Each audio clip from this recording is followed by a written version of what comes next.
hypothetical case study on deepwater Gulf of Mexico from 2 slides ago, we have single-step shut-in leading to longitudinal fracture initiation 8 hours from the abrupt shut-in. That was the base case I presented.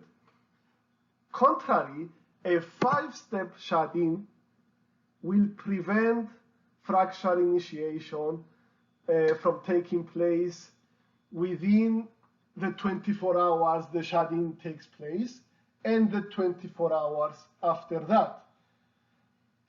Raising, however, the number of steps to 10, although still preventing fracture initiation, the stresses are closer to the fracturing limit than the 5-step shut-in case. This shows that increasing the number of steps blindly doesn't necessarily do good. The integrity of the cement shed is of prime concern during loss of well control, as this can easily turn out to be the weakest link within the entire casing cement shed rock formation system. Fracture failure within the cement shed can accelerate broaching of reservoir fluids to the surface or the sea floor by providing a path of least resistance through the cement shed. There are 4 failure categories, each associated with one of the stresses acting within the cement shed. 3 of those represent tensile fractures, which are induced when that particular stress exceeds the tensile strength of the rock, of the cement shed. Debonding is induced by the radial stress within the cement on the interfaces with the rock and the casing. Radial cracking is induced by the tangential stress, and disking is induced by the axial stress. Assessing the conditions of the hypothetical case study in an analytical manner is very straightforward and indicates good integrity, bearing deficiencies within the cement shed.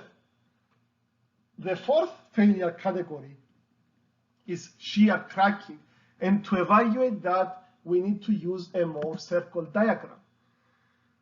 This has normal stress on the x-axis and shear stress on the y.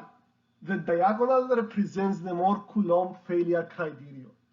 During post-blowout discharge, depletion makes the Mohr circle to increase and possibly cross into the yellow region, signifying shear failure.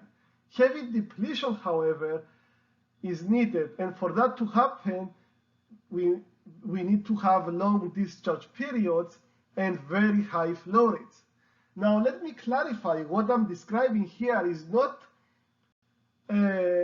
failures related to deficiencies made during the cementing process. It's about an intact cement shed that is brought to failure by the depletion, excessive depletion taking place during post-blowout discharge. I will say the likelihood of that happening is below that of a defensive tackle catching an interception and rushing 70 yards to the end zone. It's a highly unlikely event, but can still happen under very extreme conditions. And when this happens, everyone talks about it. Accidents like that tend to happen on the worst case scenario.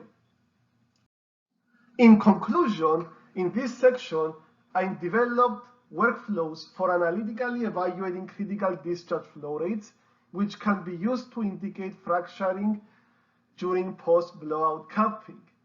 Using this, the capping stack shut-in strategy can be optimized to ensure its success. At perfect casing integrity, the casing chute depth remains the primary line of defense against such terrible events. And fracturing, although narrowly avoided in the Gulf of Mexico in 2010, is still a real possibility.